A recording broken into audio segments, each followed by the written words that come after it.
Welcome back to the Next Average Podcast, episode 15 of the Shelby Nick Average Podcast, or as we call it, Aw Snap. Today is May 7th, right before the Cavs and Celtics game. Before we get into the small talk of NFL, because there's not much news other than some move-ins and sign-ins and whatnot, let's get into the same thing we always do every week, and that is small talk. Nick, how you doing today? Shelby, these past couple weeks have been kind of nice. As the end of the semester winds down, obviously I got the papers to turn in, the finals to turn in, but this is the final week. I'm Mm-hmm. I'm at college for 2 or 3 more days. Yeah. So just being able to, essentially classes are dropping like flies out here, one by one. I turn in a paper, done with one class. I turn in another paper, done with another class. Before you know it, I only got 4 tests. Well, I completed one test yesterday. That's done with another class. Boom, 3 classes done. Easy. Today, He took does another this. final. Today I took another final. Did my little grade calculations. Need a 60 to pass that class with a B. Did I get it? I don't know. I feel like I bombed the test, but I only need a 60. Hell yeah. Hey, do you feel like you did bad enough for a C or for a 60? That's Or that's a D. Yeah, that's a D. exactly, that's a D. That's all I got to hope for. And that's like the very minimum of a D, too. Exactly. So anything that starts with a 6 on that test, it has to start with a Easy. 6. You know, You got a 0.6. It's like, it shit. can't be no 0.6. Oh, if it did, I think I would cry. I think that would. I feel like, well, that was a huge waste of money, That was, time. it's very weird for me to say. I woke up early today. Got to the Ooh. university a little bit early. Went through all the material I could. Tried to study at least for a little bit. Try to get some information in there in the brain. But it took that final. No matter what happens, that class is over with. 4 classes down. I only have 2 finals left, and it's Ooh. Tuesday. I was like, what's your 2 classes? I have an in-person final on Thursday, and then I have an online final on Thursday as well. Ooh, online sounds a Thursday. whole lot like cheating, baby. You know So, what it means. oh yeah. Why do you think I took sociology online? Dude, Although, so I will say the sociology online, I don't know if it was sociology as a whole or the teacher, but like, it was very hard to cheat in that class because the teacher would be like, so this author wrote this passage in the year 1991. What did she mean by stating this? Or what did she find out in her research? And you type that into Google, and Google would be like, oh, I don't know, here's the passage. it's like piss. But I'm hoping that this other online. But I got a 70% on that one. So I'm done with Dubs. sociology. Yeah, no matter what, I ended up with a C in that class. Did you like the class itself though? The sociology class? Yeah. No. No. So No. when I took very few classes. I think I took technically 2, but I had to drop out of one. So I took one summer class. And it was sociology, and the teacher I had was like from Georgia, so she had a nice thick ass accent. But she was super cool, dude. Like she was really cool. We were talking one time about because me and Nick also loves Chloe Moretz. She's she's so fine. But we had to go up to the whiteboard and like write what our attractions were. And I said legs for mine. And she's like, legs? Like who? And I'm like, Chloe Moretz. And then like a dude in the class that was probably about my age, like kind of gave me finger guns. So automatically we clicked. And then it came to this like this mom, she's probably like 40 or so, and she went up there, kind of hobbled herself up, kind of bigger set girl, and she wrote bald heads. and, and the whole class laughed. Like, oh, okay. And she's like, mm-hmm. That's why I keep a plunger by my bed. I was like, oh my God. And it was Hey, just awesome whatever because, works. yeah. And like the Georgia teacher just didn't know what to say because she's always one that kind of had like something quick and witty. She was like, like just thinking in Southern. And so I actually really enjoyed the class, but I maybe that's more so the teacher then. The other thing to that though is I took it online. So all of mine That's were like true. discussion boards, and any college kid knows that discussion boards are literally the worst assignment ever. Yeah, I know my Because girlfriend will agree. it's just you sit there and you type in maybe 3 or 4 sentences to get the grades. And then the teachers want you to respond to other classmates. And my God, if responding isn't like literally the worst thing I've ever been asked to do. Because it's the most awkward thing. A, I never know how to start it, and B, you're literally just glazing the entire time. Like sometimes you start it with like a hello, whatever this person's name is, and then it's like what you put in your paragraph was very insightful. I really liked the way that you described this. And it's Just just glazing the whole time. you That's so funny are. Like there's because my no girlfriend is the complete opposite, dude. She's like Kendrick Lamar. She's like, I hate the way you do this. I hate the way you end this. I hate the way you punctuate. I hate the way you walk. I hate the way you talk. my my girlfriend is like I love her to death, but she like in certain fields she could be very nitpicky and she's very smart. And so anything that deals with like intelligence or especially writing, she just goes off. So she just Kendrick Lamar's her damn peers. And all Not the time well. she's like, "Oh my That's God, funny. let's say Gary." She's like, "Oh my God, I have to read Gary's." It's like, oh, that sucks. And she's like, "I just know it's gonna be completely wrong. It's gonna be like she is a 3 page minimum. 3 page minimum. He's gonna have 3 sentences." It's like, oh my God, calm. The one, that's good. She's like, "Yeah, but how do I write a page out of 3 sentences?" I said, I now understand your conundrum here. Yeah, that's true.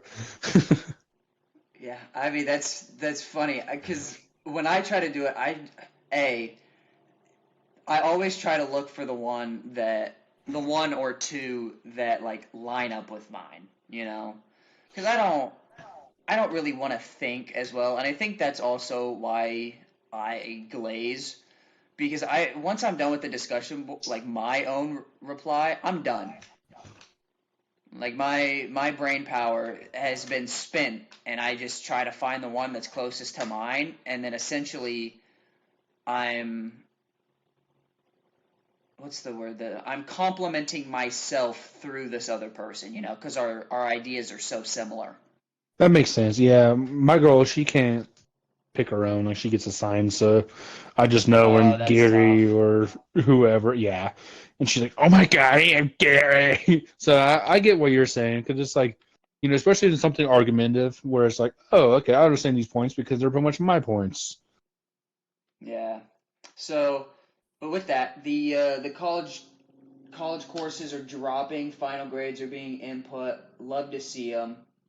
We've been getting great music, as you said. You hinted towards the Kendrick and Drake stuff. J. Cole has to be the smartest guy out there.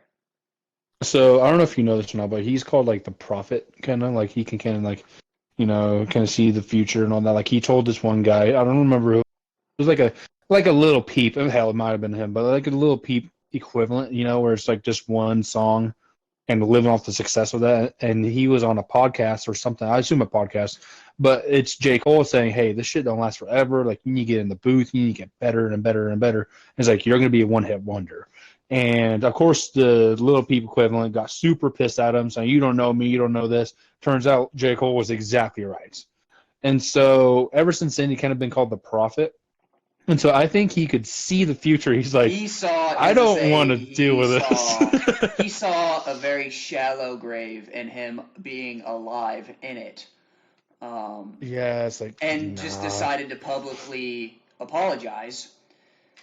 And I don't think he, I mean, okay, I need to reword that because I think he understands the bullet that he dodged, hence why he publicly apologized. But that was one of it. I mean, the bullets that he had dodged left and right, and just the complete, utter It was, chaos that dude, it has was like been Neo. going on, as I say, that has been going on around him, and he just pretty much like took himself out of it. That's the smartest man alive because I mean the songs Yeah, have been like great. The songs have been absolutely yeah, phenomenal that have come out, but the disses, I don't know what it is because the Kendrick song "Not Like Us," that song yes. itches the scratch in my brain so much that I have listened to it so much. It's Yeah, I think ridiculous. that is my favorite one out of like the whole series. I do like Push Ups by Drake, but I feel like I don't understand the whole like drop down and give me 50 because he had referenced it like three different times in his songs, like Yeah, with three different songs. So to me, I feel like Drake is really getting to his like boundaries because he's like, dude, I usually take a while to write, kind of stuff like that. And he's been known in the past to have ghostwriters and all that. But like, how do you ghostwrite a diss for someone, And so I feel like Drake's kind of getting to his ends, and Kendrick is just like, bring it on, baby. So are you Team Kendrick then? oh, it is hard not to be Team Kendrick. That is very true. I am one that I didn't really pay attention to rap culture, rap music very much. Like Yeah. I kind of stick to my own like 80s, 80s, 90s and 2000s music. I just kind of stay there. But when this all started, I mean, it just pulled me in. Yeah, I was well, like, especially because like to me, like I like Drake, I like Kendrick, so it's not like I'm like all against one. But when yeah, you come out with a bunch of Predator stuff and all that, it's like, And, I obviously the proof hasn't really been out there. But now a bunch of stuff has came out against Drake, like a bunch of videos and stuff like that. And it's like, homie was always weird to begin with, but like, it just Kendrick has so much more ammo. I mean, calling him a pedophile and, you know, his not owning up to his daughter and stuff like that. And then all Kendrick gets is like, or all Drake says about Kendrick is like, your feet small, was this, I thought it you a was funny. bitch. There's so many TikToks out there where it's like Kendrick out here be saying that you know be writing like letters to each and every one of Drake's family members about why Drake is such a piece of shit. Yeah, I believe that's Meet Like, the Grams or whatever. yeah, and like doing all these things and obviously calling him like a pedophile and stuff like that. And Drake's response is, "Nuh-uh, well, you're a wife beater. Nuh-uh, I Yeah, didn't do that. Nuh-uh." yeah, Like dude, that's it. it's nuts, and especially with the whole Diddy thing like coming out too, it's like it's just really weird. So Yeah, so hopefully I he am didn't team. do it, but hopefully if he did do it, he gets punished and all that. Like I don't really agree with cancel culture like 100%.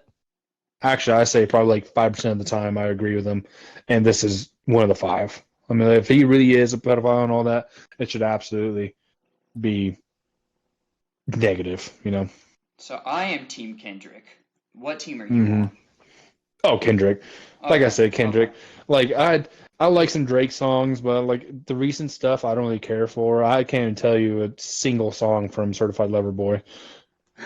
Oh, like I'm like Take Care. Like I'm Take Care.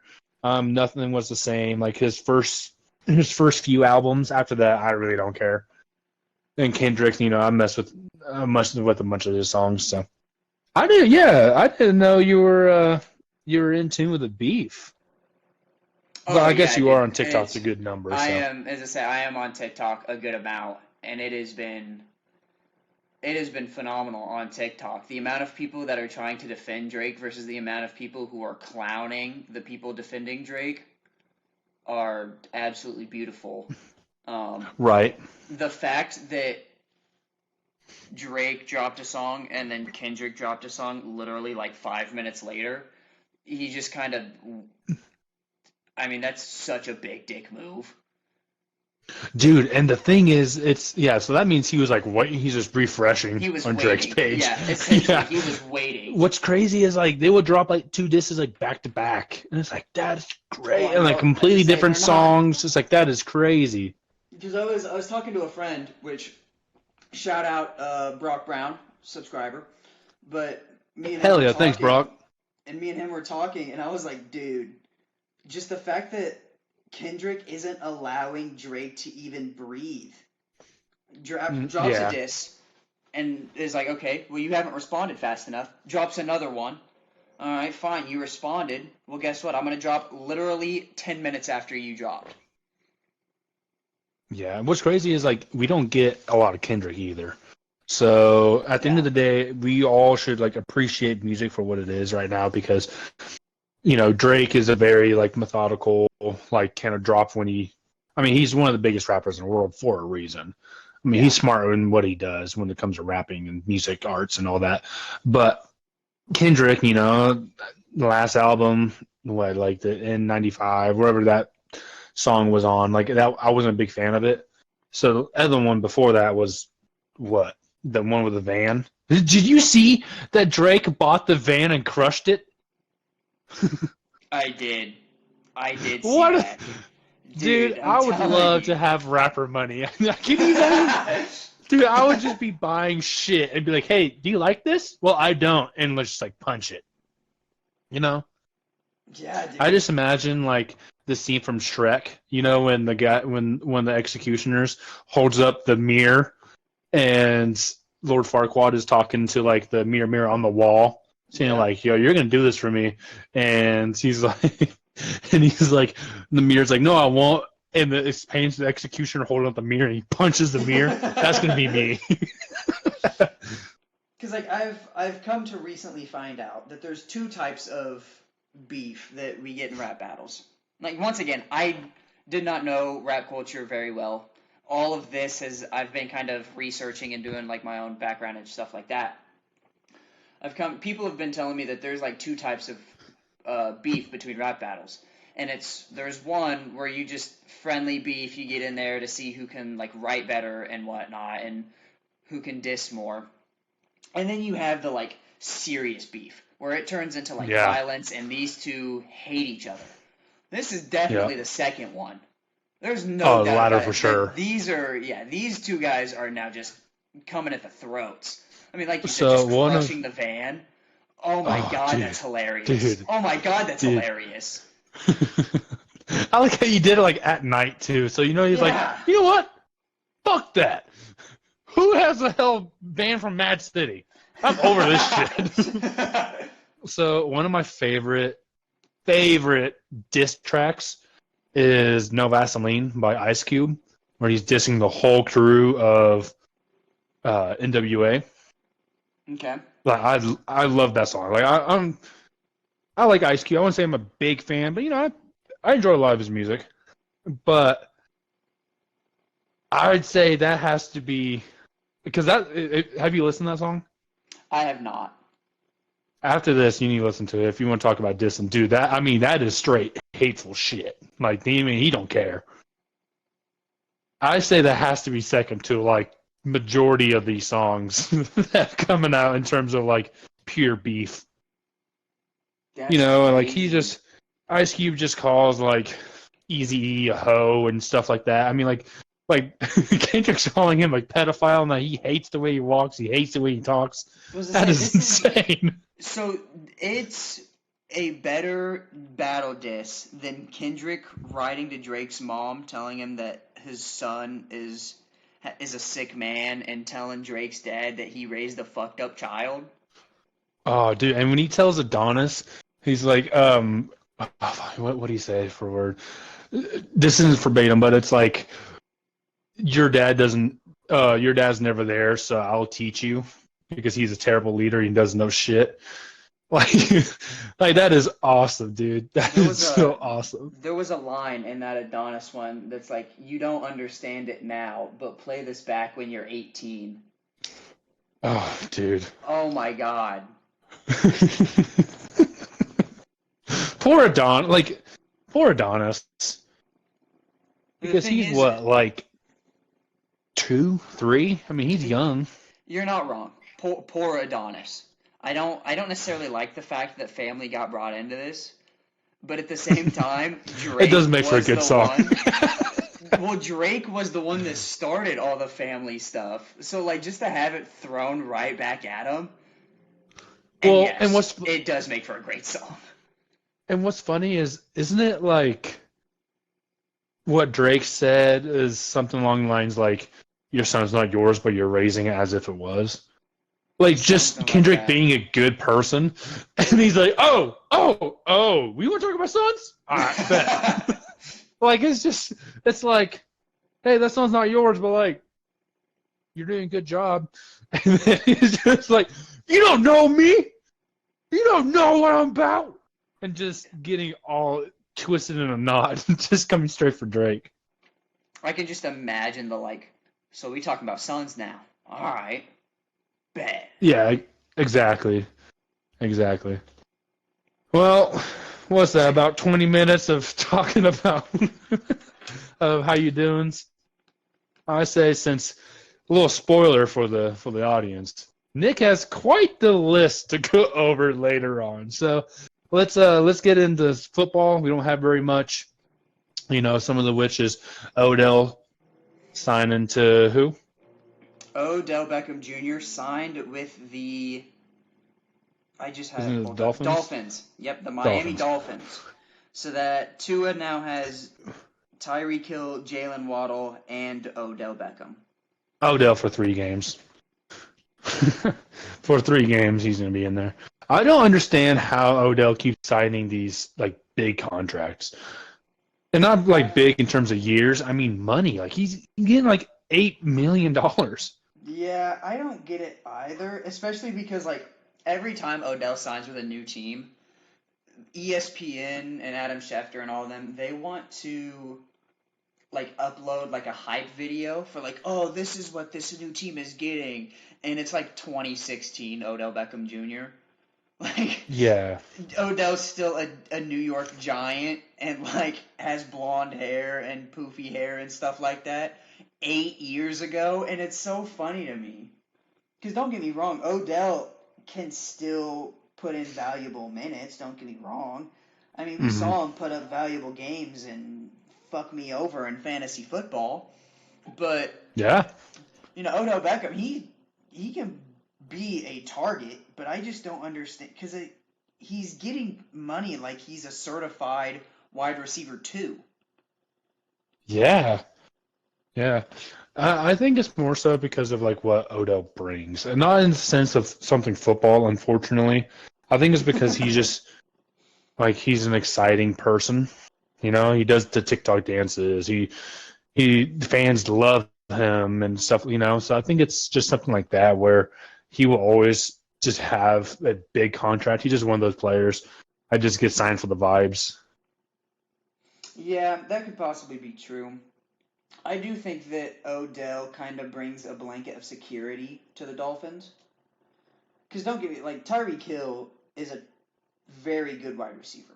I understand that, yes, but Tyreek Hill and Jalen Waddle are more of the um, kill the Like defenses with the speed. speedsters. Yeah, Yeah. speed. So Odell kind of brings that like second medium type receiver, or like a third and short where you just need a couple yards and sure hands. You know what I'm saying? Yeah, that is true. I don't know. I think yeah, I guess with the people that's still out there, I mean like I know T. Higgins wants to be off, but I mean you can't trade for him, or Yeah, you can't sign him. You have to give him something, and I don't think the yeah. Dolphins are in the position to do so. Yeah, I mean maybe it was the right move. who knows? There's one way to tell, and that's by week 18 we're gonna reflect on what Odell's done and what he hasn't done. I guess. Probably week 18, week 11, week 5, probably week 1, 2. There's gonna Yeah. be this Don't weird. forget about 2, 3, and 4. Yeah. There's probably gonna be like this weird game 7 where Odell goes off for like 125 yards on 3 catches. Yeah, but it's against someone shitty. Exactly. It's gonna be like Yeah. against the Commanders or something. Yeah, exactly. The Like, Giants. He's gonna torch the Giants and call it. so I mean, there's like you said, there's gonna be only one way to really tell, but I don't know. Personally, I think it was a decent move. Yeah, yeah. I guess I have to agree with you. On a scale of 1 to 10, I'd say probably like a 6 and a. Towards the end of the thing, like you said, it's a nice blanket. It's a third. It's a kind of more so like a glue guy. I mean, if you look at what he done in L.A., on that Rams team, it's something and whatever, but So we're gonna go nothing too from big. a decent move to what I think is an absolutely horrible move, and that's the Dallas Cowboys re-signing Ezekiel Elliott. I don't. That's for clout, dude. I feel like the last few years, and not only a few years, but ever since like I gotta say like the third year of Dak. No, what it was. Ever since Dak broke his ankle and came back, it feel like they're just doing it for like monetary gains. Like Jerry Jones is just out there having a team for the bottom dollar because this is obviously to me what that is. Because yeah, he even got a different number when he came back. So truly, that Yeah. means different jerseys come entirely. Like I'd say that was the kind of final thing. Like okay, because what's his number usually? Like 25, 23, something like that. He normally or when he was a Cowboy, he wore 21, and I know that because like 21. I'm staring at a picture of him in a 21 jersey. But now he's going to 15, which was his Five. Ohio State Was it number, 50? God, I thought it was and 5. Yeah. it was also the jersey number that he wore with the Patriots. But like Yeah. you said, I mean, just because he said, I got unfinished business. I'm here to chase a ring.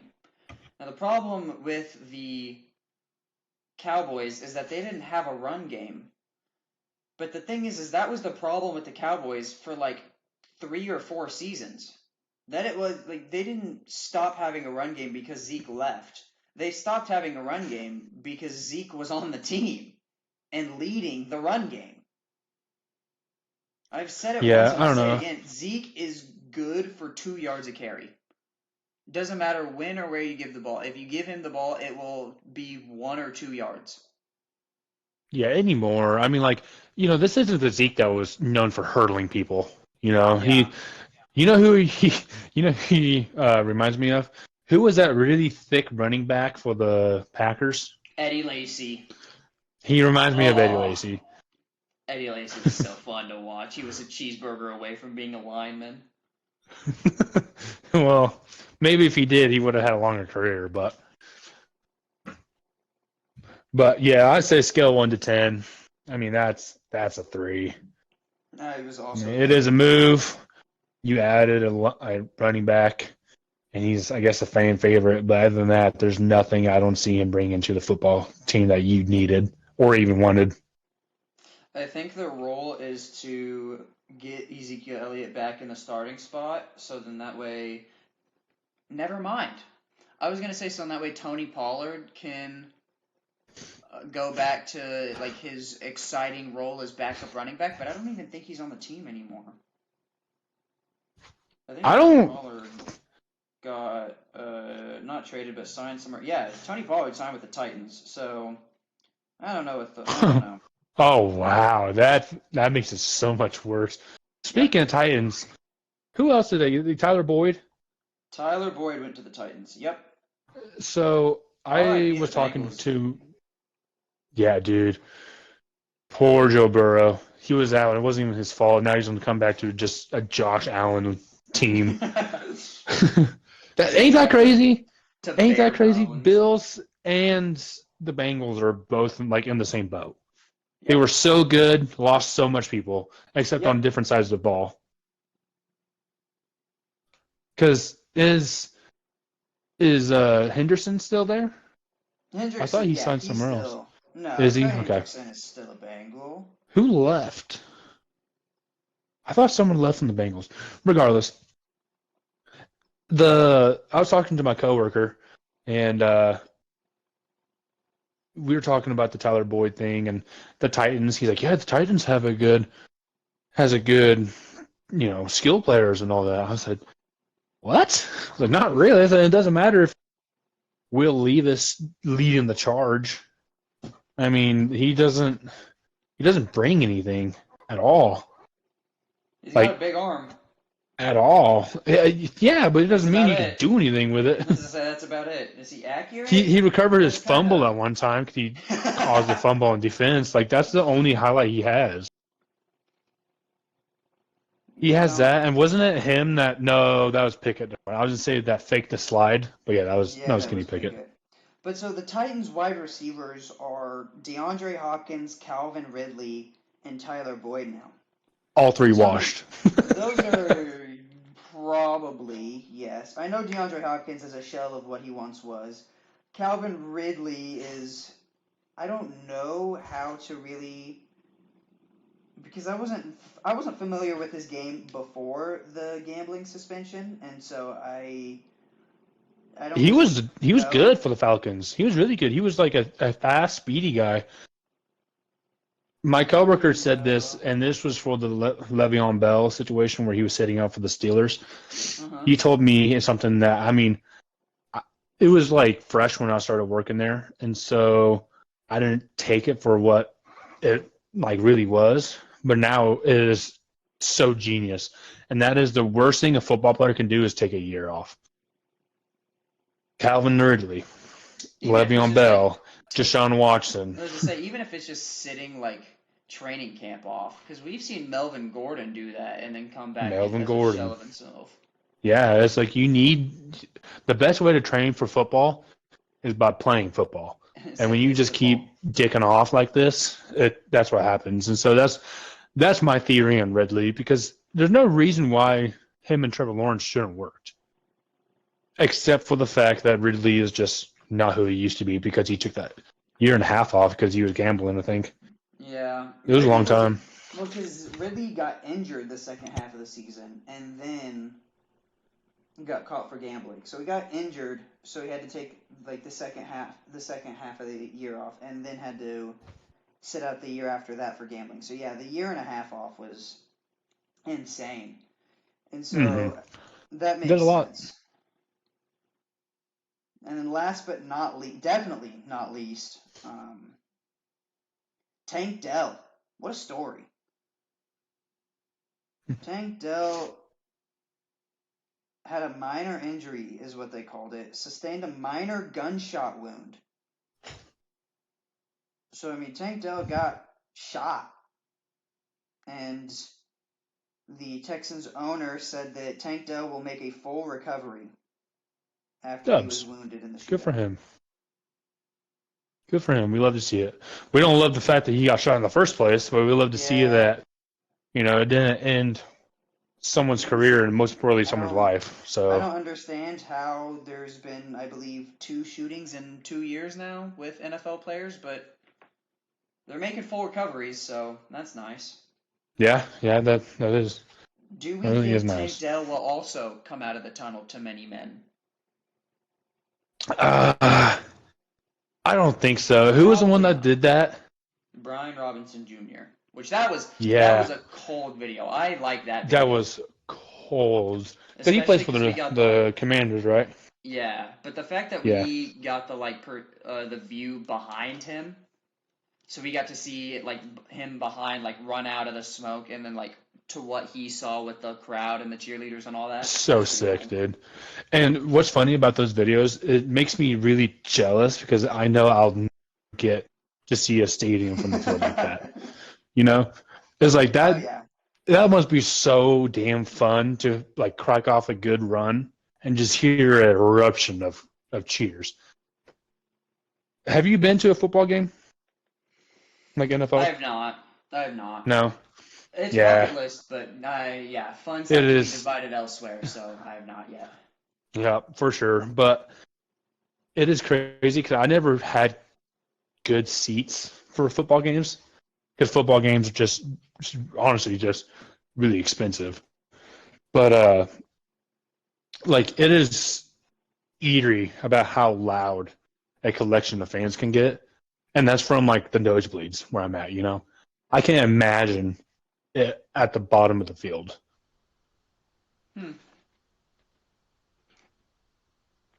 Wow. Well, I mean, I guess that does make sense because on the New Heights show, Jason Kelsey and Travis Kelsey kind of talked about how that COVID year with no fans really made a difference. How Oh it yeah, went for sure. from like you couldn't really hear many stuff to now you could hear like everything that happened on the field. Yeah, that and like I mean, home field is like a non-existent. Yeah. So other than that, I mean, the really only thing that was football related, I guess, was the roast of Tom Brady happened. Um, Sadly, I was not able to watch it because I do not have a Netflix, and Netflix kicked me off of the account that I was Because sharing, Netflix a bunch of hoes. You can which is say it. so sad. Yeah, which is so sad. Netflix, don't pump Um, our line. but from what I've seen, Kevin Hart got the worst of it.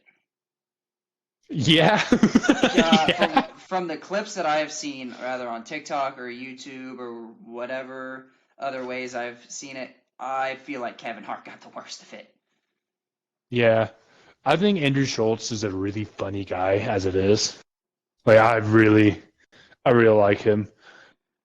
But what he was saying cracked me Let's, up. as I say, let's not get into the jokes on here. You know. Well, yeah, of course not. Okay. We'll Just want to leave make that that to the clear. professionals. Yeah, yeah, yeah. Yeah. Let's do that. Yeah, we'll leave that to the professionals.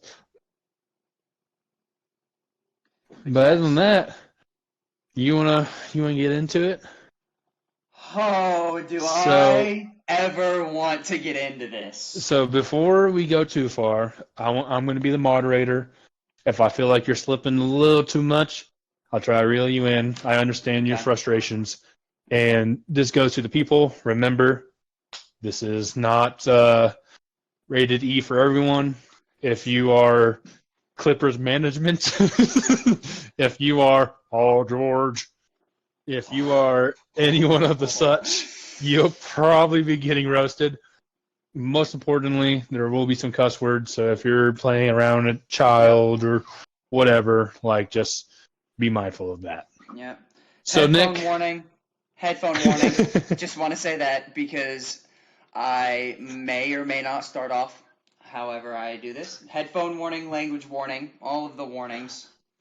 yep.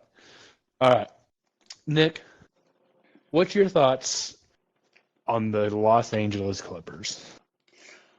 All right. Let's warm up the voice a little bit. So, Clippers versus Mavericks playoff series. Mavericks win 4-2. Right? The Clippers, they win games 1 and 4. Now, how did they win games 1 and 4, you might ask? Well, I know the answer to that because I watched all 6 games. In game 1, the Clippers won because of first half dominance. The Mavericks had 8 total points in the second quarter. And honestly, I don't know how. I wasn't able to watch the first half of that game, only the second half, sadly. But I know that the halftime score was 56-30. Once again, I have no idea how Mavs had 8 points in quarter number 2 of game number 1. And I'll get into that later. Trust me. But the Clippers won game 1 because of first half dominance. Now, for the other game that Clippers won was game 4. Now, why did they win game 4? Paul George started off hot. I mean, he was absolutely electric. I think he had like 26 points in the first half, something like that. Like, he could not miss from three. He was putting up the most irritating shot selection I think I've seen until games 5 and 6, and I'll get into that as well. But he was putting up the most ridiculous shots, and he was just swishing them. I didn't understand it. But the Clippers rode the hot hand. They said, Paul George is hot right now, we're going to give him the ball. And they did that. They did that till they had a 31-point lead in game 4. Now, this is where it all goes downhill. The entire series from this point on, from the moment the Clippers had a 31 points lead in game number 4, the entire series was done for, gone. Why do I say that? Because the Clippers blew a 31-point lead. The Clippers had a 31-point lead in game 4, literally saw it disappear to the point to where the Mavericks led by 5 at one point in that game. But James Harden clutched it. James Harden said, you know what? We're going to revert back. We're going to actually score some points. We're going to put this game in my hands. And James Harden kind of cleared out the rest of game 4. Paul George started it off. Paul George also saw the 31-point lead disappear because, once again, the Clippers tried to ride the hot hand. That was Paul George. But Paul George was now making houses out of bricks for the poor and was the reason that the 31-point lead lost. But I digress because they won game 4. Now, I want to give props to the Mavericks. Kyrie Irving was phenomenal this entire series.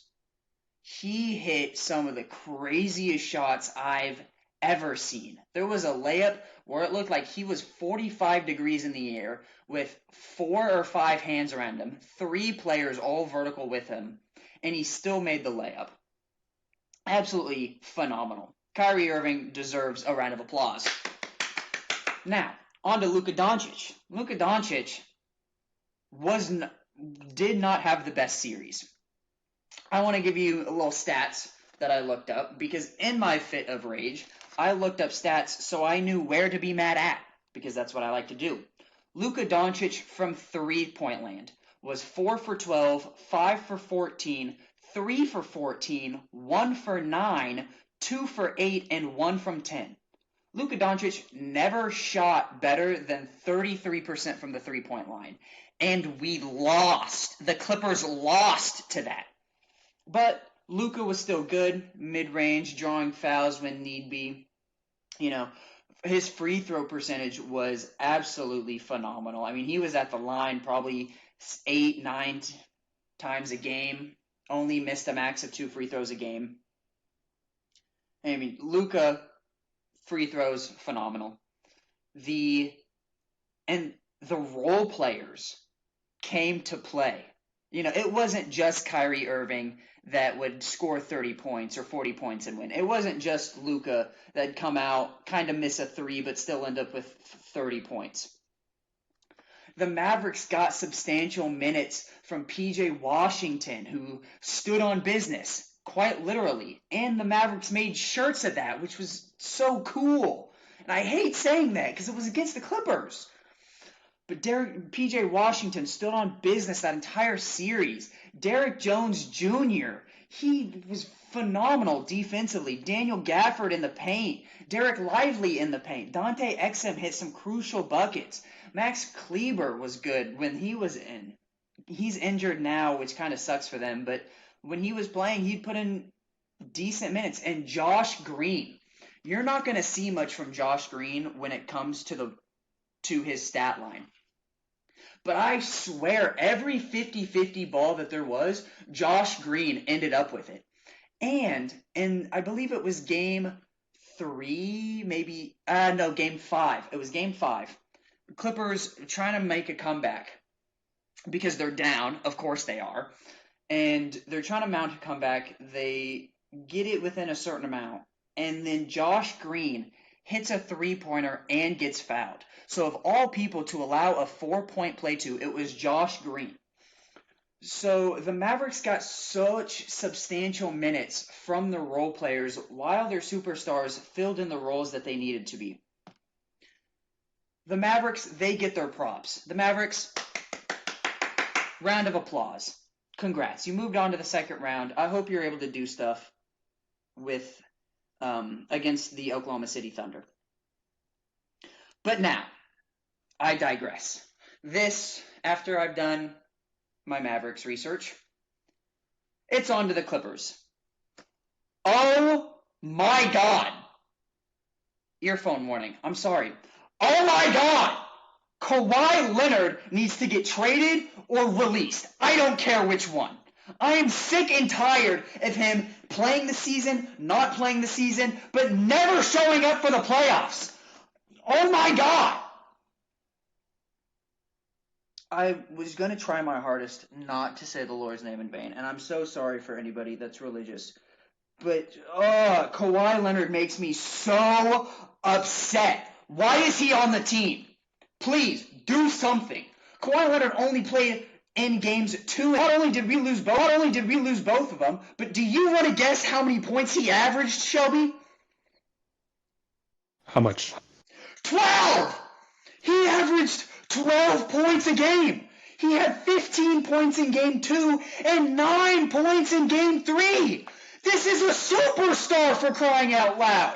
Kawhi Leonard, you're trash. Please, trade him, release him, do something. I'm tired of him being on the team. Mm-hmm. Paul George. I'm sorry, go Paul for it. George, listen to me. Go for it. Go for it. I remember when he got onto the Clippers, it was very like, you know? Like, yes, like you're saying, he is a superstar, and yes, when he is like on his shit, he's on his shit. But to me, availability is the best ability. And if you're never playing, because I'm really interested to see how much total games he has as a Clipper. I mean, he never played over 60. There's no way he played over 60. I think this year would be his closest to the playing over 60 this whole time. And to me, it's like, with how the league's getting constantly better and better and better, trade his ass. Send him somewhere else. Get some draft picks. Get some 3-and-D players. Get an actual team. Because even then, like, him and Paul George, like, you know, they're great on paper, yeah, but, like, they never really, like, jumped out at me as, like, oh, damn, this is the duo, you know? It's because they were never a duo. Never! They never play together! I swear to God, when one of them plays, the other one is injured. And it's so frustrating. It's so frustrating. I just can't fathom it. I don't understand how it works this way. Especially in the playoffs, the most important time. You bust your ass all season long and then don't do fuck all in the playoffs. Oh my God, 12 points, 24 points in 2 games is mind-boggling, especially when you're the main guy on a team. Mm-hmm. And you're known as a playoff riser. Yes. You know, it's the whole thing about him is he'll be fine. He makes up. Kind of like a Jimmy Butler. It's always like, oh, he'll be, you know, we'll be all right. And then they're never all right. And for whatever reason, he gets the most slack when it comes to a superstar. Yeah, most leeway. I don't understand it. It's him and Jimmy Butler. Them are the only two that gets a lot of leeway in the league. Everyone else, it's like Curry. You know, he doesn't fucking make a playoffs. Oh, he's washed. Oh, the age is catching up to him. LeBron, they stay hating on his name. Kevin Durant, oh, he's washed. You know, it's time for new.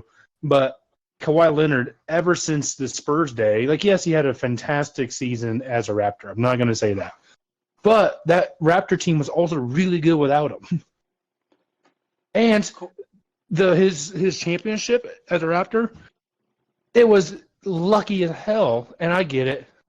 Luck plays a role in everything. You know, everyone's a little lucky if they have success. It's just how it is.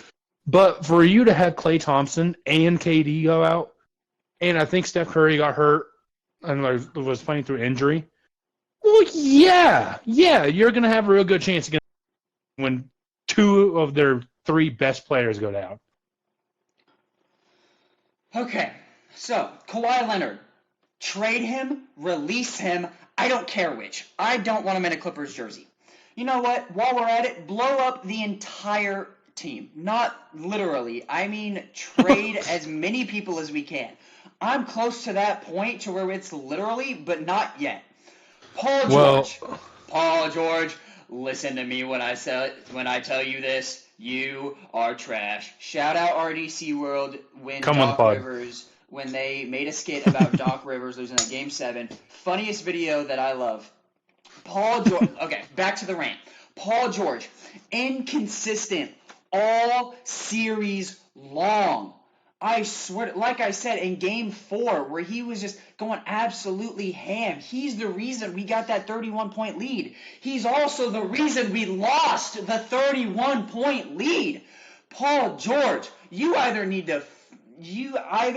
to really do something mentally about the playoffs or quit trying to tell people that you're a playoff riser, because you're not. You do Playoff this each P. and every season. Pandemic P is a real thing, and that's because PG 13% is forever and always going to stay on the goddamn Clippers.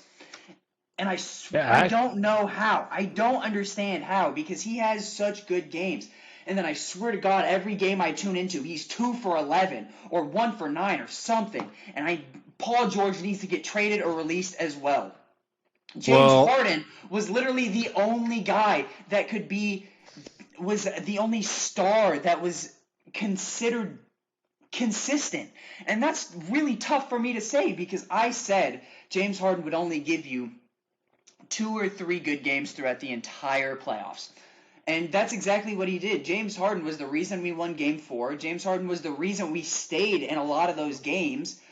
And he's the only star that was consistently decent. Trade him.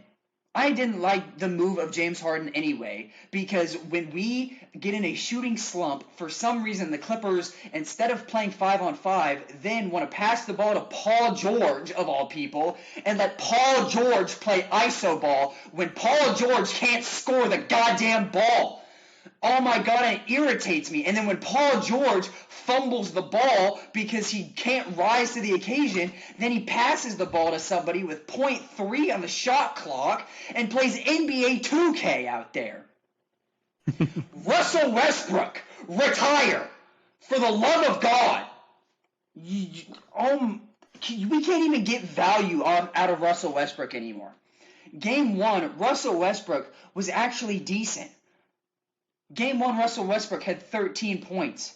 He was 5 for 8 from the floor. He even had 2 3-pointers, which is crazy to think. Then, Russell Westbrook had the worst playoff series I have ever seen. 2 for 9 shooting in Game 2. I feel like I have something in my throat. 2 for 9 shooting in Game 2. It's called hatred. Pure hatred. 0 for 7 in Game 3. 2 for 8 in Game 4. 2 for 11 in Game 5. And then 2 for 7 in Game 6. That amounts to 7 points, 1 point, 5 points, 6 points, and 6 points. There is a reason they are leaving you open. Quit shooting the basketball. You're not making anything. And it irritates me because I don't know if it's his ego. I don't know if it's because he thinks he's good at shooting. I don't know if it's because on the practice court he looks like Steph Curry. I don't know. But what I do know is that when he gets into the game, Russell Westbrook can't make a goddamn shot. And I said earlier in this podcast, you asked me what is the one thing that I want the Clippers to do. And I said I want to see contributing minutes from the role players. Well, the role players played good, except for the ever-loving stars wouldn't let the role players do anything. That's why I gave credit to Kyrie Irving and to Luka Doncic, because they knew their role. They let PJ Washington feast. They let Derrick Jones Jr. feast. They let Derek Lively have his moments. The Clippers didn't let the role players do anything. Zubac was an absolute dog in this series. Ivica Zubac was a fucking dog, but he did not get utilized, and it irritated me. I love Zubac. Keep him on the team. Trade the entire starting four. Keep Zubac. Trade everybody else in the starting lineup. Zubac had 20 points, 13 points, 19 points, 13, 15, and 17. He was fighting for his life the entire time. He was fighting against Derek Lively and Daniel Gafford because, by the way, Mason Plumlee, who we traded for, did fuck all that series. When Mason Plumlee got in, he just get fucking dogged on, so Zubac only sat 11 minutes a game. Zubac was so good throughout the series, but the Stars didn't trust him, essentially. I don't know what was going on. They wouldn't feed him. For some And reason, that's been my problem with the Clippers this whole time is that there's just so much egos. Like you're getting at. I mean, you have Kawhi Leonard who just not a playmaker as it is. You have Paul George who gets in his head. You have Russell Westbrook who doesn't give up the ball. I mean, and then you have James Harden who, like, yes, he does assist, but when it comes down to crunch time, he doesn't pass the ball. Ivica So Zubac, it's just so much egos on that team. I will say this once, and I will say this all the time. Ivica Zubac is a dog. He is so underrated as a center. For some reason, PJ Tucker did not play games 1 through 4. Now I get it, PJ Tucker's old. PJ Tucker didn't play during the regular season. However, then what was the point of him playing game 5 and then being in the starting lineup for game 6? Now, I got to give it to PJ Tucker. PJ Tucker, when he did play, was one of the primary defenders on Luka, and he played well. PJ Tucker played well when he did play and when he got his opportunities. Once again, he didn't get much because the Clippers love to play iso ball, and it pisses me off because when they play iso ball, it's because they're down and need points.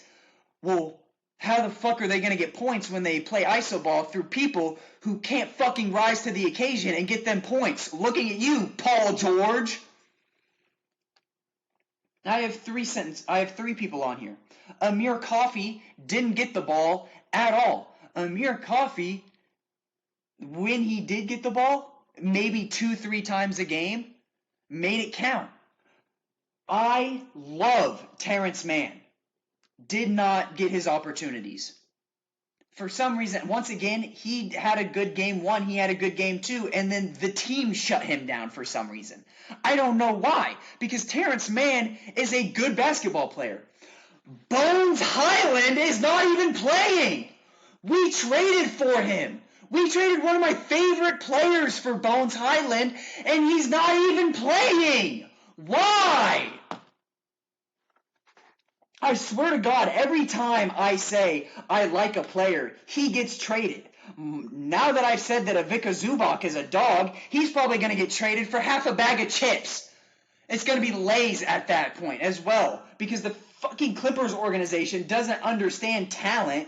They just see Paul George and want to get more players like him, and then want to ask why they're out round 1 every fucking playoff time. Or they don't make the playoffs at all because everybody's injured while they're at it. Elimination game. Game 6. Why would we go small ball when we're trailing? When we're trailing by 15 points, why would we take out Zubac, who's the only player scoring at that point, and put in small ball? We couldn't stop a goddamn nosebleed because Derek Lively and Daniel Gafford would eat us alive.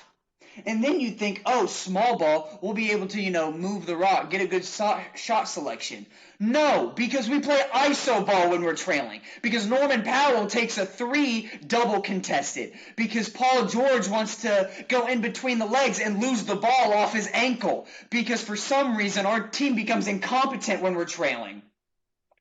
Paul George in an elimination game, 2 for 10 from the 3-point line. James Harden, 0 for 6. He had 16 points and 13 assists, so I'll give him some credit. 13 assists is pretty well.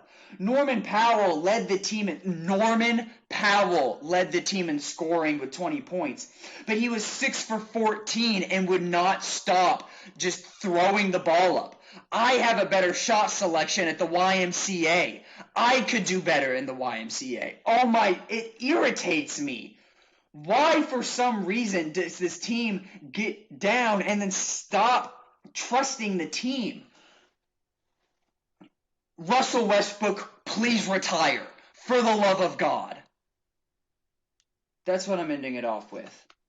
And I'm a Clippers fan. I want to preface all of this by saying I am a Clippers fan, and this is why I have so much passion, because I have seen this time and time again. I go through this year after year after year. And this is the first time I'm able to actually speak my thoughts and have a platform.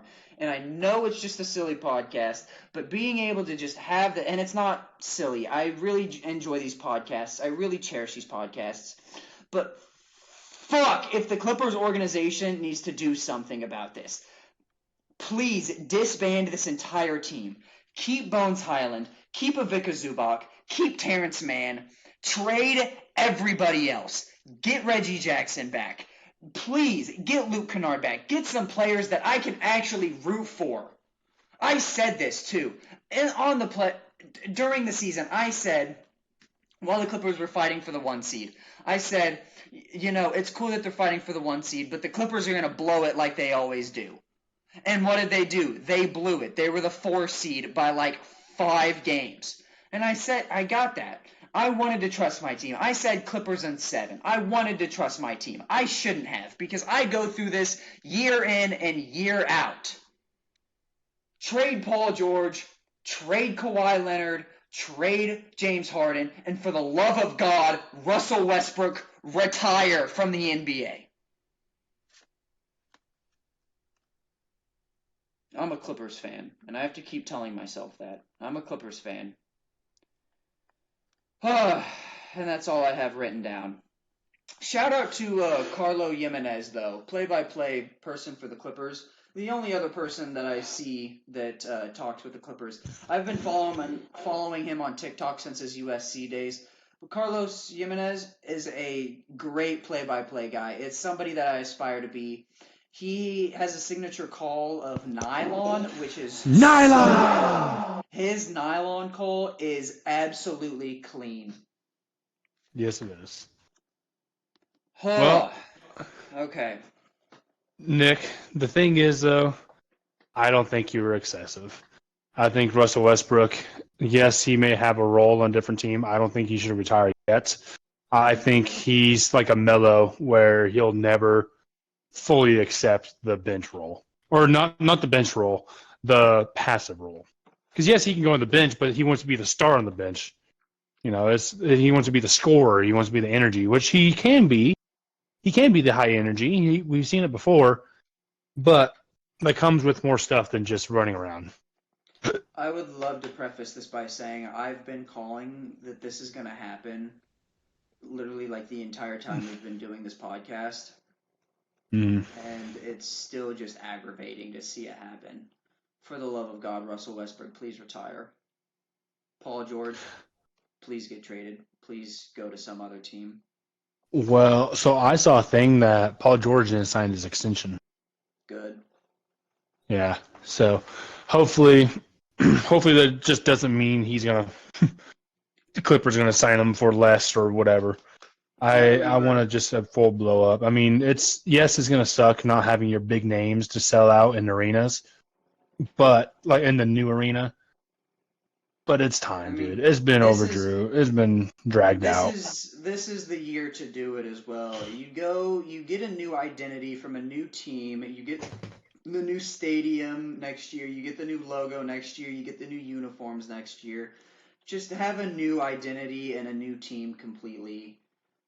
Like I said, keep Zubac because he's a good center. Keep Terrence Mann because he's young. Keep Bones Highland because he's young. And I said it from the beginning. Like, before we even started doing this podcast, and years ago, I said, for the love of God, please don't trade Shai Gilgeous-Alexander. And they traded Shai Gilgeous-Alexander. And then I said, I really like Reggie Jackson. And then they traded Reggie Jackson. And then I said, you know what? For some reason, Luke Kennard is very fun to watch. And then they traded Luke Kennard.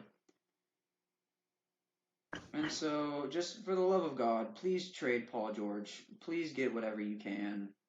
Because it's not like we have a So future. Our next 8 draft picks are all with the Thunder.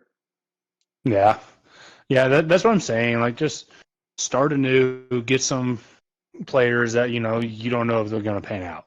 Go get a who's the player for the Nets? Not Mikal Bridges, but Cam Johnson. Go get Cam Johnson, where his stock isn't very super high because he's not viewed as a good basketball player. But hell, to hell with it. Let's do it. Get a Mikal Bridges as well. Get a Dante. Like just do that, especially because Kawhi Leonard, he sells name. He sells tickets. For whatever reason, he sells tickets. So go trade him to insert team here. Just trade him to get rid of him. Maybe get some draft picks. Maybe a team that's like get draft picks, right there. Because we don't have one for the next 8 years. That's an exaggeration, but like it definitely. It's a long while. It is a long while. That's what I don't understand, like why people trade all the draft picks, because God forbid your team doesn't work, And I feel like the Lakers are going to be into that, where now they just have second round picks. The who is it? The Bucks are going to be riding into that when they traded so much for Drew Holiday. It's like, don't give up your future for the now, because yes, winning a championship is the ultimate goal. If you win a championship and don't do anything for 5 years, it's still viewed as a success because you have that jewelry. So that's the thing. The Clippers traded all of this for Kawhi Leonard and Paul George. The furthest we made it was the Western Conference Finals, where... And that wasn't with one of them, right? So in Game 6 of the Western Conference semifinals, we were down by, I believe, 15 or 20 points to the number 1 seed Jazz at the time. And that's the other reason why I say keep this player, because of every player. That's when we had Paul George, who was pretty good. I'm pretty sure Kawhi Leonard was injured at that time. Shocker, I know. But of all players, Terrence Mann had an absolute game of his lifetime in Game 6 of the Western Conference semifinals versus a 1-seeded Jazz with Donovan Mitchell and Rudy Gobert. It was Terrence Mann that got us to the Western Conference Finals. Not Paul George, not Kawhi Leonard. We need to move on. I've been talking about the Clippers and what a disgraceful organization that's been for like 25, 30 minutes now. That's fine. So let's change the beat to, let's talk about the Suns. Take a breath. The Wolves. Take a breath. Clear the red from my vision. We're going happy mode here, dude. The Timberwolves are basketball. On a tear. They are playing good basketball. Dude, the fact that they took 2 in the hardest stadium to win in recent years is insane. To the defending champs, and not only took 2, dominating the 2. Say convincingly. Yes, I mean, dude, when you make Jamal Murray so frustrated that he throws a damn heating pad on the court, one, I don't know your thoughts, but he should be suspended for at least a game. That heating pad could have, yes, it was out of frustration and no one slipped on it, but what if they did? And you are a grown-ass man, Jamal Murray. Just last year, they were praising how mentally tough you were because of what your dad put you through, which is trauma, but whatever. And then you get locked up, what is it? Is it 94 feet? Is that how long a basketball court is? Yeah. 64 feet? I think so. Yeah. 94 feet up by Nicole Alexander-Walker and Jaden McDaniels. You get absolutely mobbed as soon as you touch the ball. You get so frustrated that you throw a hissy fit. That is not a good look on you. That is not a good look on the Denver. And to me, that's what's telling about this whole situation is the fact that last year they were so cool. They were so cool, collected. They got business done. But did you also know that they are 1-10 against teams over 50 wins in the playoffs? I did not know that. I mean, it makes Yep. sense because last year, technically, you could say last year was the easiest run they've ever had. Because as a one seed, they went through the eight seed.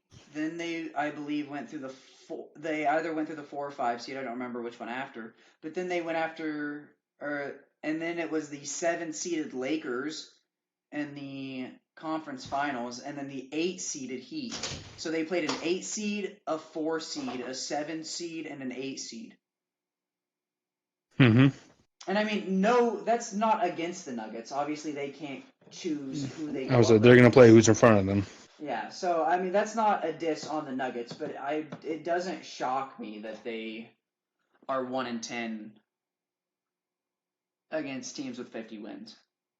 Yeah. So I still think they're an amazing team because one of those ten, and sorry, it's 1-10 since the first MVP for Jokic. So the first year, obviously, the reason why he got it is because I want to say Michael Porter Jr. was out and Jamal Murray. So that's going to Yeah, be. I think they got swept, and then the next year, was which is not a good year for them either. So it's a little skewed, but still 1-10. And I mean, they are getting absolutely dogged. I mean, they do not have an answer for Ant. And even the thing is though, is like Jokic has consistently looked like the best player on the court, even against Giannis, best player. Embiid, whoever he is. I mean, that's what happens when you're number one. But for the Nuggets, if he's not looking like the number one player in the world, your team's not having success. Like Anthony Edwards is playing phenomenal, and phenomenal. say, But there's well, and that's the times, thing is that Anthony Edwards wants to prove that he's the number one player on the court at all times. yeah. But So there's times where he he's don't even have to. That's what's crazy. I mean, like last game, I don't hear as I'm looking at this or as I'm talking, I'm going to be looking up stats. There's so possessions where he doesn't even touch the ball, and that's you the other just don't thing have is that for the while Nuggets. Like, while you're looking up stats, I also want to say that Game 4 against the Suns, Anthony Anthony Edwards only had like 9 points or something at halftime, and the Timberwolves were still in the game.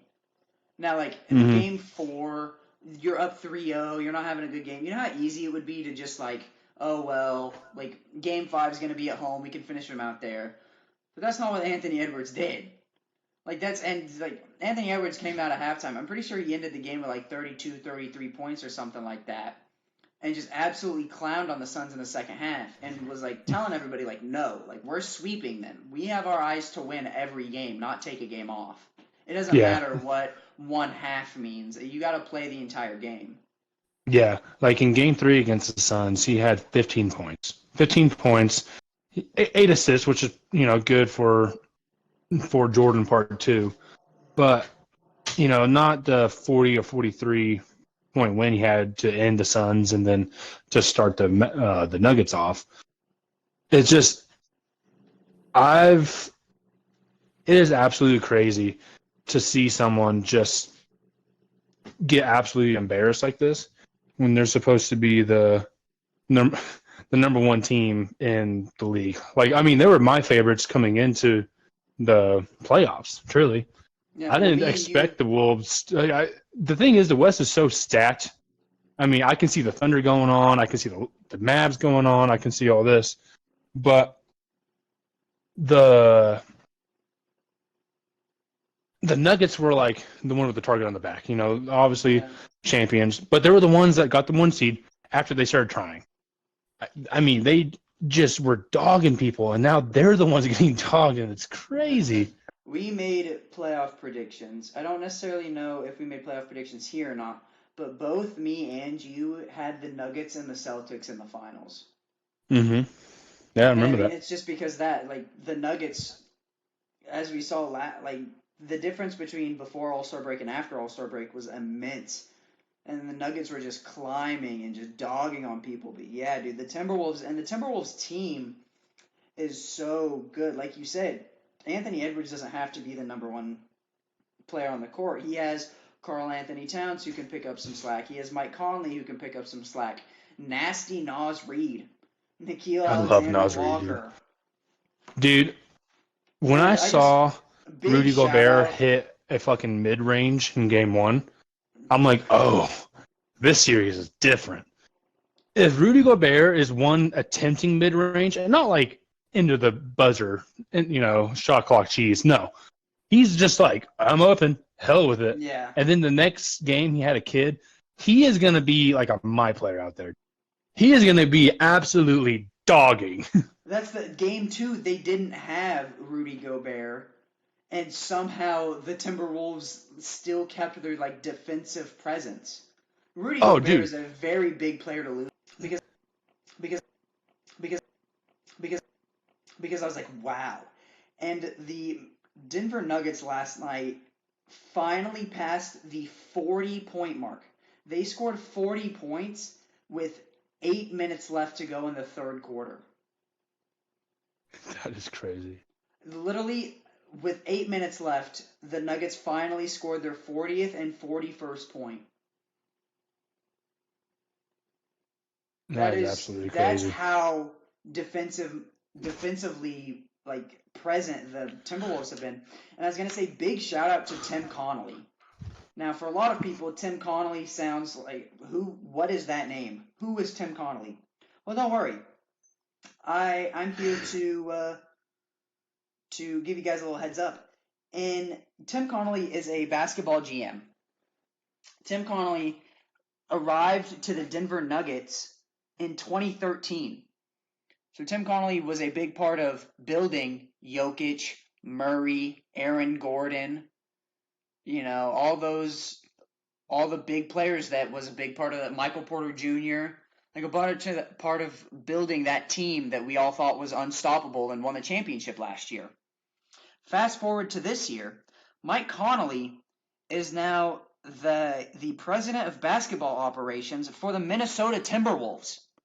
So not only did Tim Connolly create this quote unquote unbeatable team, Tim Connolly then went around and created the team to beat his original unbeatable team. That's crazy. Yeah. He created an unbeatable team, then said, you know what? I'm going to create a team to beat this team. And he did. So big shout out Tim Connolly. He's been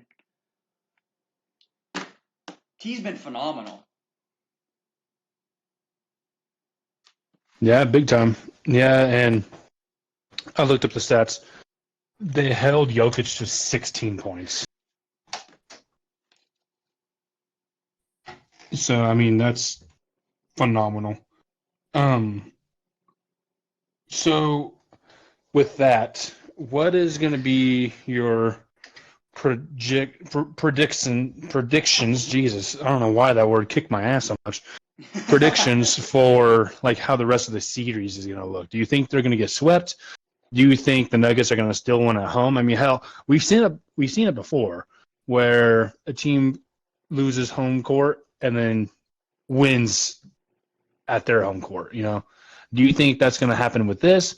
You think the Wolves are going to be able to kind of get it out of their heads and be like, or get into their heads and let them come up?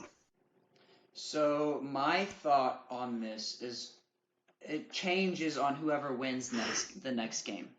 Obviously, Game 3 is in Minnesota, but so if the Nuggets take Game 3, this becomes a very interesting series because then I think that no matter what, the Timberwolves will win a game at home. I think that whether it's the first game, the second game, maybe both of them, and they sweep the series, I think the Timberwolves will win one game at home. But the reason why I say if the Nuggets win this next game, it becomes an interesting series, is because the Nuggets also have a history of making things happen when they are down 3-1. And especially being down 3-1 and then the Nuggets have home court advantage for 2 out of the next 3 games. Right. Yeah, I'm right there with you. I think No team has ever recovered 0-3. And I think if they do that, I mean, it's just one poor shooting night away from elimination. Yeah. I think even if the Nuggets were to win the next one, there was a part in, and you said it before, where they were just against the Suns. They're like so focused, the Wolves being so focused. I don't think they're going to give up, dude. I think they have a lot to prove. I think the coach has a lot to prove, and it's very interesting seeing this shift in a small team because even like in the Milwaukee when they're going on their run, it was like they're the 4 seed, get knocked down. They're really good, get knocked down. It's like these guys just came out of the blue. Like I want to say last year they were a play-in team, and now they're holding the defending champs to 80 points in 2024. So Yeah. I think my prediction is the Wolves are going to win and probably sweep, if not gentlemen sweep, As I with said, giving up one game. I still think that the Timberwolves will win. Don't get me wrong. I say it's going to be interesting this next game, but that's because we've seen the Timberwolves, or not the Timberwolves, we've seen the Nuggets down 3-1. But like you said, that's also assuming that the Timberwolves are going to allow the Nuggets to win 3 straight games. I still think the Timberwolves will win. I do think that the Nuggets will probably try to get 2 games. I'll say Timberwolves in 6. In 6? Okay. So I say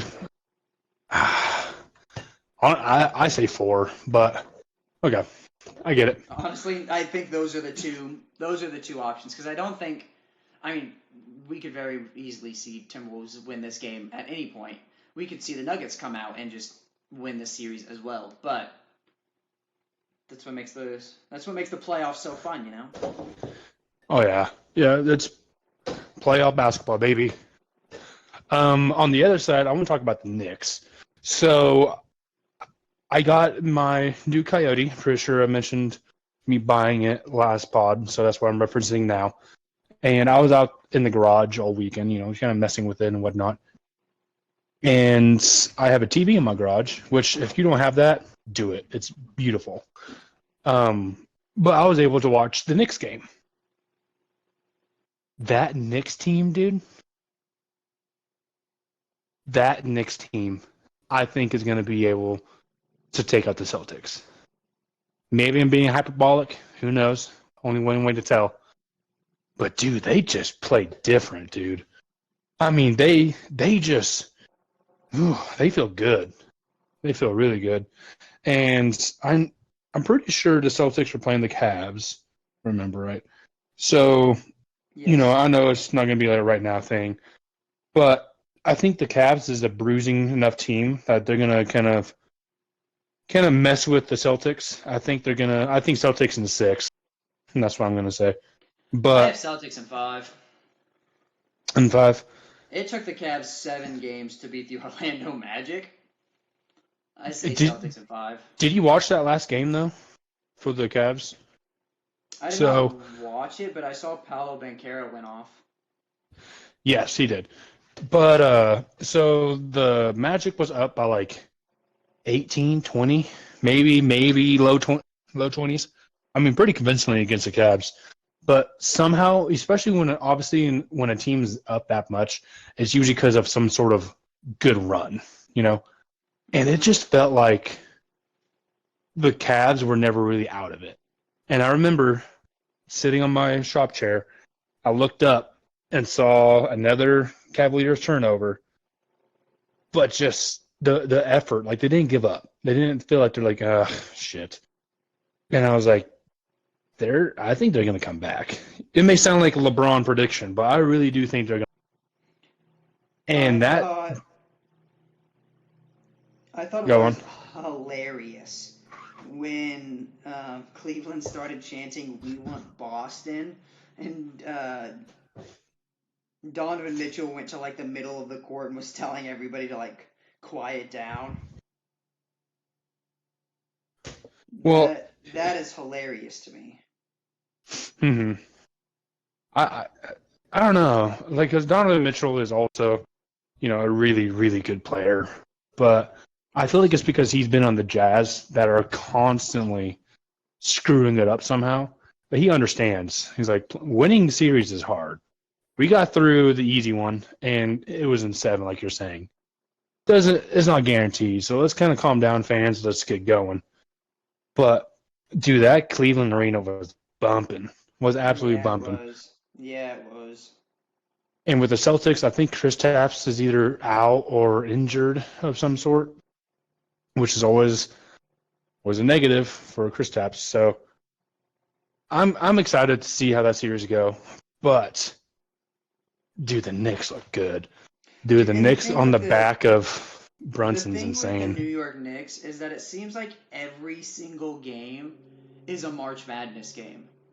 Because like yes, like they had the three teammates from Villanova. They had the three teammates from Hmm. Villanova who I'm pretty sure was part of Won the that like championship. 3 championships in 5 years or something ridiculous like that. Hmm. And I know for sure they won one as the three teammates. I don't know if they won two. But but it's that like because all of the endings, that Knicks 76ers series was one of the funnest series to watch I didn't want it to end, dude. It was because awesome. I wanted a game exactly 7. each and every game came down to the wire. The moments that were created from that series were absolutely ridiculous. And then even game one against the Pacers last night. The Pacers were looking to steal one in the Garden. A couple questionable calls from the refs, and before you know it, it's from 1 point game to Knicks now taking control with like five. Well, I can't say five. I think it was like a 4 point game with like 30 seconds left. Hmm. But like this, because they were a part of March Madness, and because like they've been in this postseason, I feel like the Knicks trio knows how to get it done in big games and close games and stuff like that. This Knicks team is fun to watch. Jalen Brunson's so fun. Josh Hart played literally all 48 minutes last night. And that's what's crazy is, dude, they have players that not only can do that, but should be doing that. I mean, you have Jalen Brunson, who's just a dog. I don't know how else to explain it. You have him as a dog. You have Josh Hart, who is one of the best glue guys. I mean, he's truly like a Jimmy Butler, but without the ego.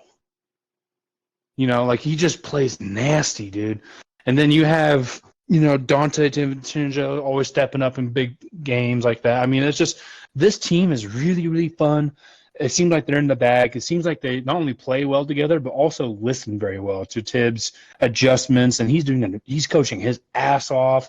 It's just everything about this is just doing a great, amazing job, and I love, love, love the Knicks. And more importantly than me loving that actual basketball team, god damn are the videos funny when they win. Yeah, it Oh, is. dude, they are going to flip the Big Apple on his damn head. So this series comes down to two things. It is essentially it's the Knicks starting five versus the entire Pacers squad because obviously last night the Knicks won by 4 points. Do you want to guess the total number of points, like disparity for bench points? What's that? So the New York Knicks had 3 bench points. Three. Okay. The Indiana Pacers had 46. Jeez. So realistically, this comes down to, and it's the same thing with all Tibbs teams, which is really funny to me. But that's like the scary part about this Knicks team is, especially in the playoffs, it comes down to if the starting five can continue this. Now, don't get me wrong, like they've done it for last series and this series, but when every game comes down to the wire and Josh Hart is playing 48 minutes a game, it starts to wear and tear on you when you have a game every other day. Mm-hmm. And so, like you said though, I am very much like a Knicks believer. I want to believe the Knicks. The Knicks fans' videos afterwards hilarious. But the only thing that like really is in the back of my mind is just can they keep this up? Because the Knicks have no bench presence, and the Pacers, well, they got a lot of it. That is true, and I think the inexperiencedness of the Pacers is going to come to bite them because they are a very run and gun, right? And the Knicks are more like a slow pace kind of team, kind of like, methodically think of things and whatnot. And that's why I think they're not really scoring a lot of points recently. But the Pacers' downfall is that if they're not getting a bunch of fast break points and whatnot, they're not really doing much. Like, they're not doing a lot. I mean, Tyrese Halliburton had a relatively quiet game, and it seemed like he has been doing that for a while. So it really is like, how often can Obi Toppin go off? How much can Pascal Siakam's left-hand spin help? So I think that's what's going to be interesting. But who knows? Maybe the inexperience doesn't matter, because if you look on the other side of the Thunder, hell, even the Wolves, but the Thunder, I mean, they took care of business. So maybe the inexperiencedness isn't as big as a factor as what it was previously.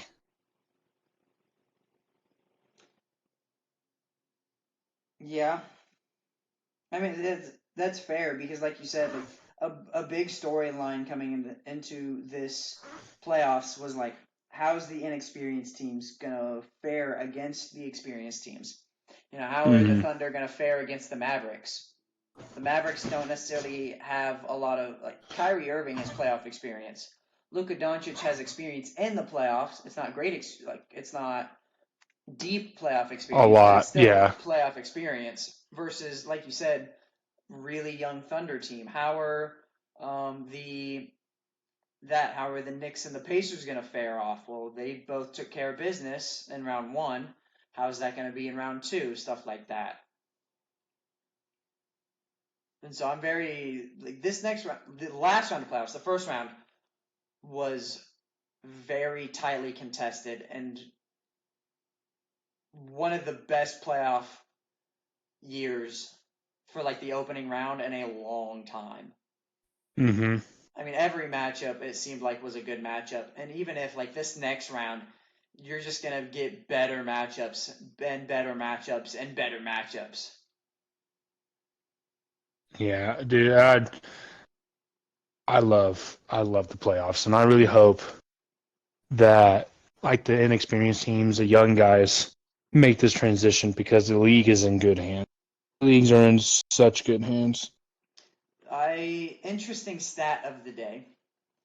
This is Okay. the first time that somebody that is not currently in the top 10 for playoff scoring did not make it past the first round of the playoffs.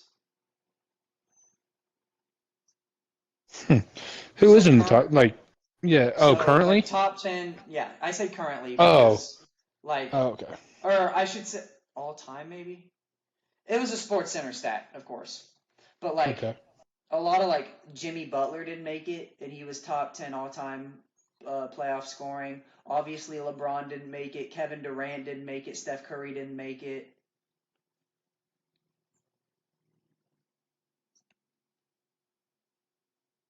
So like we are seeing the transition into the Anthony Edwards, the Shea Gilgeous-Alexander, the Jason Tatum, stuff like that.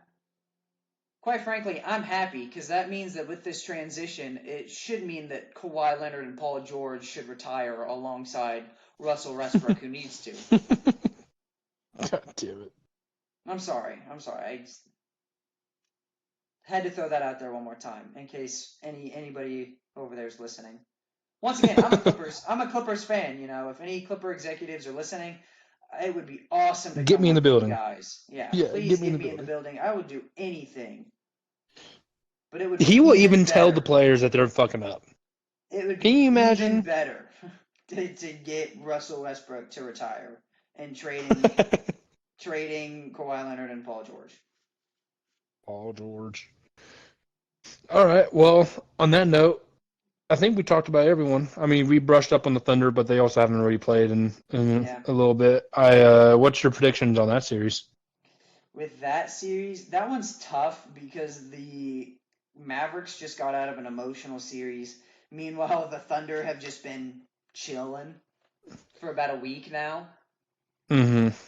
I mean, because they took care of business in 4 games. So the In Thunder four, have, yeah. yeah. So they've been, relaxing, practicing, doing all that stuff. I think there is no stopping Luca and there's no stopping Kyrie, right? But if you limit them, I think the team really relies on the role players and like you're saying in your Clippers saying, like yes, they have good role players, but in the playoffs you sometimes you can't just win off of that, off of just role players. And I think the torture chamber, Lou Dort, I think he's going to be able to play very well on whichever one he ends up matching with. And then Shea's also a bigger guard who can, cover really well. So if it was me, I would put Lou on Luca for sure. And then Chet is, I don't know, Chet's going to have to roam around, but he also leading the blocks right now. So, Chet is you going to know, have a tough time in the paint. I Tough think time in the so. paint. I think so. But the thing about the Thunder that makes them so nice is that I'm going to sound like Shaq, but defense travels. I'm Shaq. That is the Defense undisputed truth. travels. Yes. And so, I mean, you have Jalen Williams, that's just a dog on defense, really good offensive player, a nice second or third punch depending on what the team is needing that night.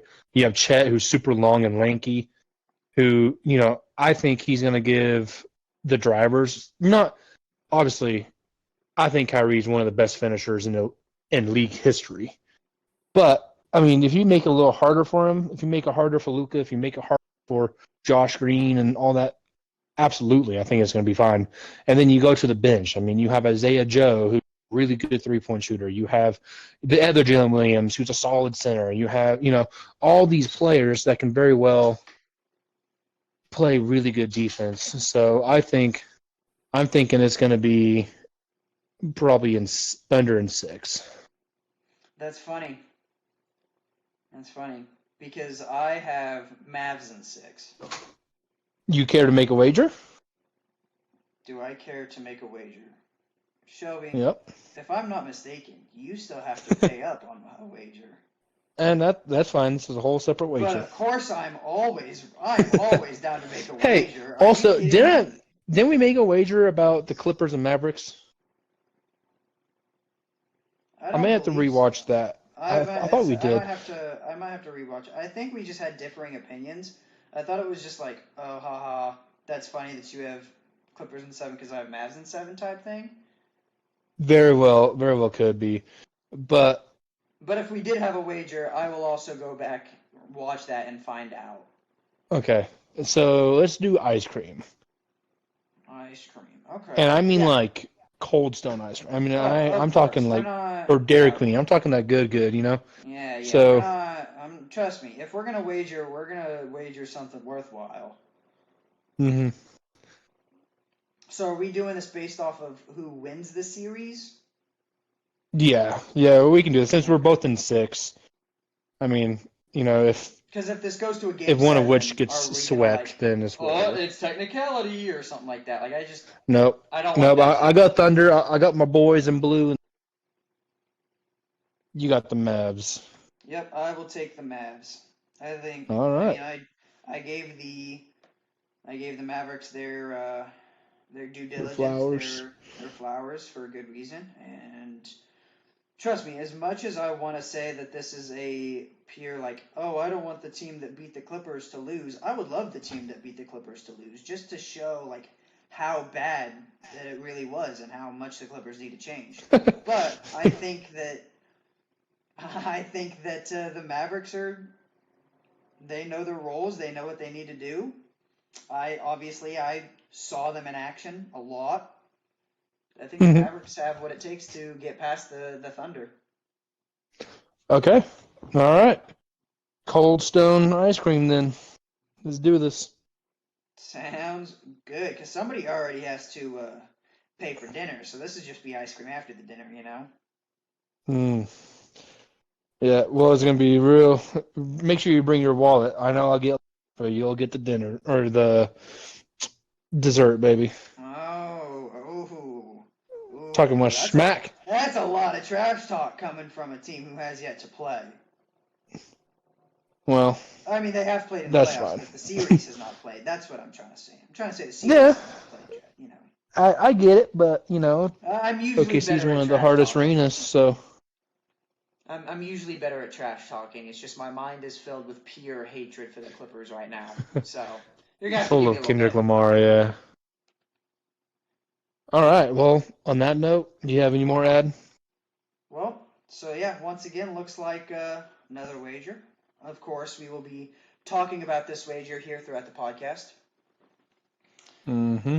But like we said, that should cover everything. That covers my hatred for the Clippers. That covers how I shouldn't say hatred. I'm a fan of the Clippers. How passionate I am about the Clippers. That should cover how fun the Knicks are being, how fun the Pacers are, and the upcoming series.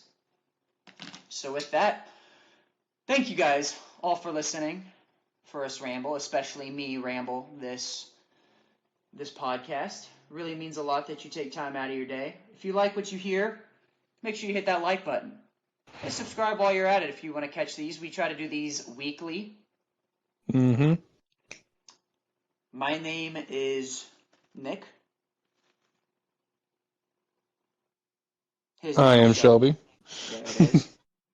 Today is Tuesday, May 7th. I don't remember if we ever got this out there or not, but today is Tuesday, May 7th. I think you did in the intro. I think Yep, you did. I did. But thank you guys so much for listening. Once again, if you like it, hit the like button. If you want more of this content, hit the subscribe button. We try to post these weekly. Comment any takes that you have. Comment anything that you thought was good. Comment anything that you thought was bad. Comment how I did on my rant. Or comment how you think I did on my rant. But thank you guys so much for listening, and we will catch you all next week. Bye-bye.